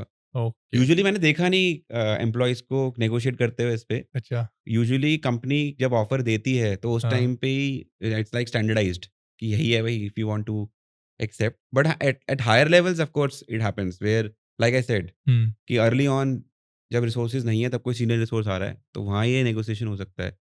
बट एक परफॉर्मेंस इंसेंटिव जा रहा है उस पे शायद ये नेगोशिएशन ना हो। Sambhav, you have been involved with many startups. So now coming to the most interesting part, that is startup valuation. There are certainly different stages. One is the pre-revenue, then is the seed round, Series A, Series B, Series C. If I want to know that what are the rules, what are the thumb rules, on what basis the valuation is decided? So for me valuation is now more of an art than a science per se, right? जो चाहिए वो निकल जाएगा। अच्छा। चाहिए क्या है बताओ? अब let's break it down into stages, right? I'm just starting the company. I cannot value it based on historical numbers क्योंकि numbers कुछ है ही नहीं। I cannot use a multiple of say revenue or a profit because again there is no number. No numbers, yeah. We can and now it comes the variables which we consider, which is like again a guru mantra that I got from my mentors was team, traction, market size. Okay. अगर early stage है तो ये 3 चीज़ें investor देखता है। Now there are more that are getting attached because things are changing so rapidly. Team कितनी strong है? Okay. Second time founders हैं, फर्स्ट टाइम फाउंडर्स हैं, एकेडमिकली कितने क्वालिफाइड हैं? Okay. किस फील्ड में काम कर रहे हैं? अपनी ही फील्ड में काम कर रहे हैं, कुछ नया कर रहे हैं? को-फाउंडर्स का केमिस्ट्री कैसा है? अकेला का फाउंडर है, 3-4 फाउंडर्स हैं, फैमिली फाउंडर्स हैं, फ्रेंड्स फाउंडर्स हैं, तो lot of pedigree has to be checked there. Okay. Traction is a little difficult to check. Traction is not कि रेवेन्यू आ रहा है कि नहीं आ रहा। ट्रैक्शन इज़ यूज़र आया है, नहीं आया, एक्सपीरियंस मिल रहा है कि नहीं मिल रहा, फीडबैक आ रहा है कि नहीं आ रहा, नॉइज़ का रिएक्शन आ रहा है कि नहीं आ रहा, right? And then the third is market size which is the most important.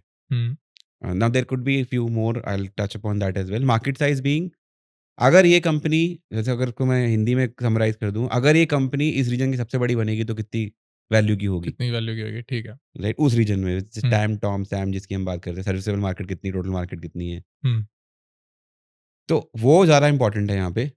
अगर मैं इंडिविजुअली लूँ, सबसे पहले आपने टीम बोला, ठीक है? टीम में आपने बोला क्या क्वालिफ़िकेशन है, हाउ मेनी सक्सेसफुल और फेल्ड स्टार्टअप्स, क्या एक्सपीरियंस है उनका। तो एक बात बताइए, क्वालिफ़िकेशन आज की डेट में आप देख रहे होंगे इंस्टाग्राम पे या सोशल मीडिया पे क्वालिफ़िकेशन को इतनी वैल्यू नहीं दी जाती। तो क्या फंडिंग राउंड में क्वालिफ़िकेशन एक पैरामीटर बनता है नहीं, आई वैल्यूएशन थिंक का? Even macro level thinking on it, 10-15 साल का अगर आप एक ट्रैजेक्टरी देखो, हुँ। देयर वाज़ अ टाइम जहाँ लोग बोलते थे IIT फाउंडर है, चलो कुछ तो बना ही लेंगे, डाल दो पैसा। हाँ, हाँ। मेरे ख्याल से एकेडमिया से ज़्यादा इम्पोर्टेंट अब स्किल हो गया है। अगर ओके। आपके पास स्किल है, जो आप इंस्टाग्राम की बात कर रहे हो, वहाँ से स्किल पढ़ सकते हो आप। हुँ। स्किल है, टेक्निकली क्वालिफाइड नहीं भी हो, कोई बात नहीं, कुछ ओके। तो बड़ा बना दोगे। तो वो एंड हाउ डेफिनिशन चेंज हो गया है। ओके, हाँ। तो एंड स्किल को आप कैसे मेज़र करेंगे? कि क्या स्किल है इस बंदे में। अगर आप एक इंस्टाग्राम का एग्जांपल लेके आप चल रहे हो, समबडी, अब इंस्टाग्राम में मैंने तो बहुत देखा है कि लोग मर्चेंडाइज में घुस जाते हैं अगर उनके पास एक अच्छा अट्रैक्शन आता है विजिबिलिटी का, विच इज बंदे को ये पता है कम्युनिटी कैसे बनानी है। अगर कम्युनिटी बन गई तो बेच लेगा। ओके तो वो एक स्किल है कि वो कम्युनिटी बेस्ड सेलिंग कर सकता है। उसके ओके पास वो स्किल है कि वो कम्युनिटी बना सकता है। अगर कम्युनिटी, सबसे मुश्किल काम है कम्युनिटी बनाना। कम्युनिटी बना दी, उसको मोनेटाइज करना और भी डिफिकल्ट, और उसको आपने प्रूफ ऑफ कॉन्सेप्ट कर दिया, फिर उस कम्युनिटी पे आप कुछ भी लेयर डालते चले जाओ, वो चलती चली जाएगी। तो पहला स्किल सेट मैंने क्या रीड किया कि बंदा कम्युनिटी बना लेता है यार, ओके और मोनेटाइज भी कर रहा है। तो अगर खाली कम्युनिटी बनाता तो आई वुड हैव सेड कि नहीं, ये तो नॉट फॉर प्रॉफिट वाला काम है। लेकिन उसने उसको मोनेटाइज कर दिया किस तरीके से, तो उसने वो स्किल क्रैक कर लिया जो क्रैक करना बहुतों के लिए बहुत डिफिकल्ट है। चलिए, तो first is team, then you said traction. So अगर प्री रेवेन्यू है, then what is the metric for traction? For an example assume करते हैं, and this is where the cat and mouse situation comes in, कि भाई कैसे दिखाओगे traction, तो early stage पे शायद नहीं भी आएगा। हाँ बट मैं एक प्री सीरीज ए राउंड जा रहा हूँ, तो मेरे को बताना पड़ेगा ना मैंने कितने कस्टमर्स को अप्रोच किया, उनसे क्या फीडबैक आया, उसमें कितने रिपीटेड कस्टमर्स हैं। जैसे SaaS में चलता है, रिपीट कस्टमर कितना है, मंथली रन रेट कितना है, सेम कस्टमर ने दोबारा सब्सक्राइब किया। You should have a number two it. हाँ, ट्रैक्शन शायद आपका इनकॉर्पोरेशन या प्री इनकॉर्पोरेशन स्टेज पे एस्टैब्लिश करना ठीक मुश्किल है। होगा। उसमें आप ये कह सकते हो कि भाई मेरी ये ऐप है, इसमें मैंने टेस्टिंग की थी, देखो 10,000 लोग फ्री में बैठे हैं, वो भी Got it. ट्रैक्शन है। कि मैंने 10,000 लोगों पे टेस्ट कर लिया और उनका ये फीडबैक आ रहा है, ट्रैक्शन है। ठीक है, so there will be a number associated there to will it. Be a number, it might not be revenue linked. Okay, and the right. third one which you said?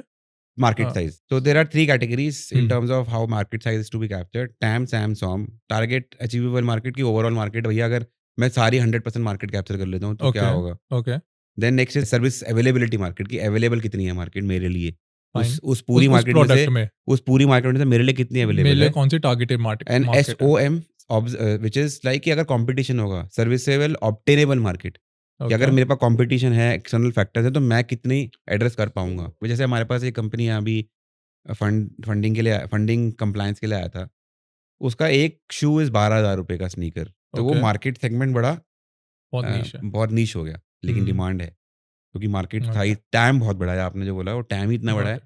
कि 100 आते आते भी अच्छी बड़ी मार्केट बचती है उसकी। Okay, so coming back to the valuation, it's an early stage startup, and there are 3 pointers which you highlighted that can be used for valuation. This One is is team. these three variables are to be evaluated for a negotiation to be done on the one variable which is most important is dilution, कि मैं कितनी अपनी company dilute करना चाहता हूँ। Okay. तो वो जो वैल्यूएशन निकलेगा उस केस में निकलेगा। मान लो आप 5 करोड़ रुपए देना चाहते हो, Hmm. राइट? लेकिन मैं अपनी 10% से ऊपर कंपनी नहीं दे सकता, चाहे कुछ नंबर भी हों आगे। तो Hmm. मैंने बोला भई 50 करोड़ की वैल्यूएशन है, इससे ज़्यादा 5 करोड़ रुपए डालना है डालो, लेकिन 50 करोड़ की वैल्यूएशन है क्योंकि मैं 10% से ऊपर नहीं देना चाहता आपको। तो it Okay. Is reverse working happening. Okay, so once we have all these facts in place कि टीम क्या है, ट्रैक्शन क्या है, एंड हमारी सर्विसेबल मार्केट क्या है, then what is the next step in valuation? Supposing if I have come to a stage where I'm now fundraise ready, Hmm. I have started looking out for investors, I have a soft commitment. Hmm. Now that soft commitment person will analyze at least the basics, assume it's on an angel side in any case. Hmm. So there are the best of the angels are who are also a partner with you in that journey, right? So assume मैं एक furniture space में कुछ startup कर रहा हूँ and you are Hmm. Also furniture veteran, मतलब आपको 50 साल हो गए इस लाइन में, Hmm. आपको Hmm. दिख रहा है कि भाई मैं कुछ डिस्ट्रप्शन कर रहा हूँ, right? Yeah. I will also want you to be my partner, I am also interested. You also know कि भाई आई एम नाउ ऑब्सोलीट, मुझे डिस्ट्रप्शन का पार्ट बनना है। तो I will go back and say कि भाई अर्ली स्टेज है, यू ऑल्सो नो कि आपका पैसा एक लिमिट तक ही यूज़ होना है, बट आई वांट कि आप मेरे लॉन्ग टर्म पार्टनर बनो, but I will not be give, I don't want to dilute myself too much. Okay. Versus assuming in this case I add a little more masala, कि भाई मेरे पास पैसा नहीं है और ये बंदे के पास स्किल सेट है जो मेरे बहुत काम आने वाला है। Hmm. तो instead of 10 I will say यार इसको 18 दे देते हैं, क्योंकि इसके 18 देने से मेरे बाकी राउंड आराम से खुल जाते हैं। Hmm. Okay. तो early stage dilution is somewhere between 5 to 15। हम बोलते हैं कि फर्स्ट राउंड अगर आप रेस कर रहे हो Hmm. तो 5 से 15% से ज़्यादा डाइल्यूट मत करो Okay. नेक्स्ट राउंड तक। और सीरीज आते आते Hmm. यानी कि बीच में हो सकता है आप एंजल रेस करो, उसके पहले सीड करो फिर एंजल करो, राइट? उसके बाद प्री सीरीज ए करो। सीरीज ए तक आते आते आपके पास, उस सीरीज ए के बाद आपके पास एटलीस्ट अपनी 50% कंपनी होनी चाहिए, कि आपने मान लो 4 राउंड रेस करे, Hmm. चौथे राउंड के बाद as a founder, as a management team या core team, you Okay. Should still own more than 50% of your company. So, is a thumb rule. okay. अरे टिपिकली एक स्टार्टअप बिफोर आईपीओ कितने rounds raise करती है? और it can go to series E F also. But typically, like 6 round? C D हाँ तक 6-7 rounds तो हो जाते हैं. So 6-7 rounds before getting IPO. या एक्विजिशन आइदर वेज. हाँ. हाँ, लेट्स अज्यूम IPO है. तो आज स्टार्टअप इनकॉर्पोरेट हुई, उसको भाई 10 साल बाद IPO में जाना है. Within 10 years, it will have 6 to 7 rounds. So what will you give as thumb rule for equity dilution at different stages? अगर आपके पास सिंगल डिजिट टू 20% इक्विटी भी है, इट्स गुड. हाँ. Because if you take the Flipkart example, Hmm. they had 5%. They got $1 million. I think that's what they both got at that point of Hmm. time. So at that time, a point of time when they could have gone for IPO, where they got acquired by Walmart. आप कह रहे हैं IPO तक जाने में typically approximately 10% equity तो होनी चाहिए. Approx 10% equity. ये स्टार्टअप इकोसिस्टम का एक स्टार्टअप इकोसिस्टम. आई एम हाँ. टॉकिंग अबाउट स्टार्टअप इकोसिस्टम जो Right. आजकल स्टार्टअप्स आ रही है. Right. जोमैटो, पेटीएम, फ्लिपकार्ट और Swiggy. Right. Right. So I guess Swiggy maybe the founders have single digit equity. Yeah. है Any ना? listed company you will They have see, single digit. they will maximum be 15%. तो अगर हम if a startup wants to go in this line कि भैया funding के through IPO पे जाना है, तो आज की डेट में founders have 10 to 15% equity before going to the IPO. Correct. Right.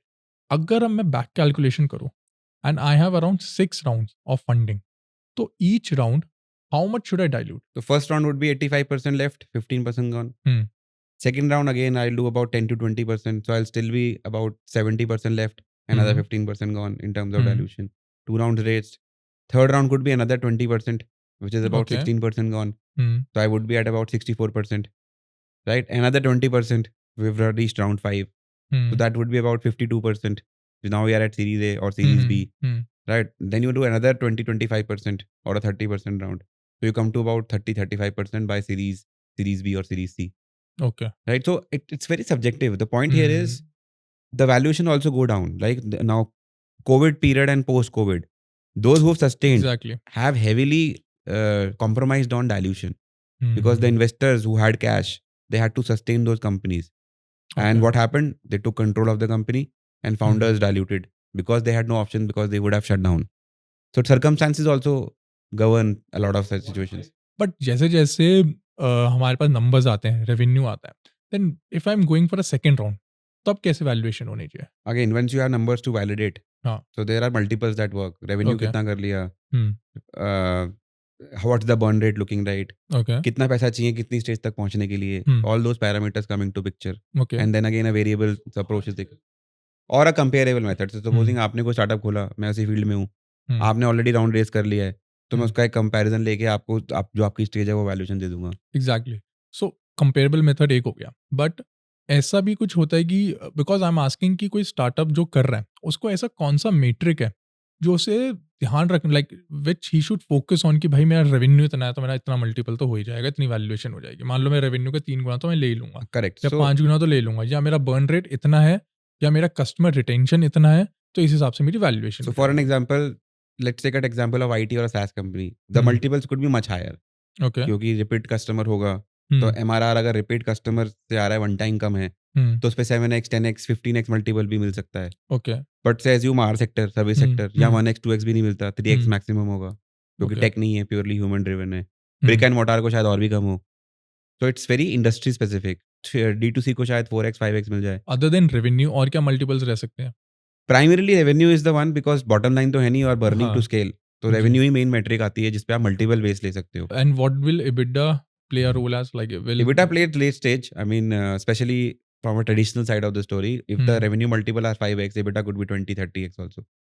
Okay. So that could also be a case. Specifically in our case, in service sectors, EBITDA multiples work a lot. 30x, 40x, 200x. Okay. But what we have to see here is from the point of view of founder, कि भाई, what is the trajectory they are taking? The good part that has happened here is, and I'll use this term, cockroach, right? We have focused too much on unicorns, where valuation was important, value creation was not. Right? तो India में वो एक wave आके ऐसे वापस listing हो गए हैं, एंड पीपल हैव रियलाइज्ड ऐसे नहीं चलता. वैल्यू क्रिएशन अलग है, वैल्यूएशन अलग है. तो वैल्यू क्रिएशन पे फोकस ज़्यादा है, क्योंकि अगर आप देखोगे ना तो हमारा डेमोग्राफिक डिविडेंड पीरियड चल रहा है. This I use this in every talk. 2018 onwards, India is going through 37-year demographic dividend period. Okay. जिसमें आपकी डेमोग्राफी आपकी सुपर पावर है. जितनी कंट्रीज 37 ईयर्स पीरियड से निकली हैं, China, Japan, Germany, they've got their that developed nation tag because in this period they made the most. The growth rate was double digit. Okay. हमारे संग क्या है, हमारे संग पॉपुलेशन भी साथ में है कि डेमोग्राफिक डिविडेंड चैलेंज है, अपॉर्चुनिटी से ज़्यादा चैलेंज है, क्योंकि बिल्कुल। जॉब सीकर्स बहुत ज़्यादा हैं, जॉब क्रिएटर्स उतने नहीं हैं। तो एमएसएमई सेक्टर के ऊपर एक अच्छा लोड है और स्टार्टअप सेक्टर पे कि भाई ये जॉब सीकर्स को जॉब क्रिएटर्स में कन्वर्ट करो और उन जॉब क्रिएटर्स से जितनी जॉब क्रिएट कराओ ताकि आपका ये डेमोग्राफिक डिविडेंड रीप तो हो। ओके। अब उस जब आप अगर वैसा करने जाओगे तो आई थिंक यूनिकॉर्न से ज़्यादा you need lot of cockroaches कि जो लॉन्ग टर्म सस्टेन करे, बूट स्ट्रैप्ड हो, उसको 100 करोड़ का धंधा करना आता हो और पैसा बनाना आता हो, ओके। राइट? तो दिस इज व्हाट, तो हम बहुत in our client portfolio we are looking at 10-12 year gestation period, sustainability, no failures. Unicorn नहीं है, they are profitable companies, they can do wonders again if they scale much I faster. Guess एक shift हो चुका है। The thought process the earlier was creating valuation Now and it's value now it creation. Is value creation plus cash flows. Absolutely. Specially after this whole Covid वाला rate cut हुआ, fund dry out हो गया, late stage funding तो अभी भी बहुत कम है। हाँ। तो नाउ पीपल नो कि भाई स्टोरी लाइन, खाली स्टोरी लाइन मत बेचो, नंबर ला के दिखा दो। अगर स्टोरी लाइन नंबर से मैच होती है, चलो आगे चलते हैं। अगर स्टोरी लाइन मैच नहीं होती तो रुक जाओ, अभी थोड़ा पहले आप अपने नंबर्स ठीक करो and then will take it forward. तो ये आप देखोगे कि इंडिया में अर्ली स्टेज फंडिंग कभी रुकी ही नहीं, और अब उस स्टेज पे खड़े हैं जहाँ लेट स्टेज फंडिंग के लिए रोज वेट कर रहे हैं। वेट कर रहे हैं। तो वो एक अब थोड़ा प्रेशर सिचुएशन आएगा कि उन स्टार्टअप्स में एक्विजिशन शायद हो या हाँ, फंड या वापस पैसा आ जाए, रेट कट हो, बट जियो पॉलिटिकली लग नहीं रहा कि ऐसा होगा इतनी जल्दी। हाँ। तो लेट स्टेज फंडिंग में अभी भी थोड़ी प्रॉब्लम है। आजकल फाउंडर्स अपने आप ही पिच डेक बना लेते हैं। So what do you think should be some of the points that should be included in the pitch deck? So point here is the best of the pitch decks are those जो खुद बने हो, क्योंकि वो story line like I said होनी चाहिए, but उसमें this does that you need external support on few specific slides, ओके। right? So your storyline, so that's very templatized now. I mean pitch decks are very standardized. बिल्कुल। ये 7 slide का pitch deck होना चाहिए। पहले में आप प्रॉब्लम स्टेटमेंट बोलोगे, दूसरे में आप सोल्यूशन बोलोगे, तीसरे में आप बोलोगे हाउ यू आर डिफरेंट, आपका मोड क्या है, चौथे में आप बोलोगे आप क्या परफॉर्म कर चुके हो अब तक, पांचवें में आप बोलोगे आपको कितना फंड चाहिए, छठे में आप बोलोगे कहाँ डिप्लॉय करोगे, सातवें में आप प्रोजेक्शन दिखाओगे, आठवें में आप टीम दिखाओगे, खत्म। हाँ। इसमें आपका पूरी स्टोरी लाइन खत्म हो जाती है। और सब best are the one pages now, executive summary और what we call it okay. Elevator pitch, कि भाई Okay. अगर किसी को आपको अपनी कंपनी के बारे में बोलना है हाँ। और एलिवेटर में आप जा रहे हो और 30 सेकंड ही है, तो कैसे एक्सप्लेन करोगे? तो pitch deck should also be like that first of all, कि मेरे को हाँ। आप वो इनसाइट या एक्साइटमेंट होनी चाहिए वो छोटी सी पिच सुन What के। is included in elevator pitch? Elevator pitch is like it's just a term use, कि अगर आपको 30 सेकंड्स में अपनी कंपनी को बताना है, इंट्रोड्यूस करना है, तो कैसे करोगे? भाई आप यूजुअली आप लोगों को बोलते हो पिच योर कंपनी 30 सेकंड्स, वो नहीं कर पाते। वो they will need 2 minute 3 minute, they will keep on telling, but like for an example, so I'll say Startup Movers is a company that provides financial and legal compliance A to Z. Our motto is that we provide this service in a startup language as mindset, which is different and is required by the ecosystem. So that summarizes कि हाँ भाई सब कुछ हो रहा है बस different है स्टार्टअप लैंग्वेज और mindset जो उसका मोट है। 30 सेकंड में हमने बता दिया और No, you can but the summary which we are saying that formalize it differently as compared to pitch deck या same ही no structure में now बनती I'm है? coming to the pitch deck. Now I can have Okay. 30 pager pitch deck.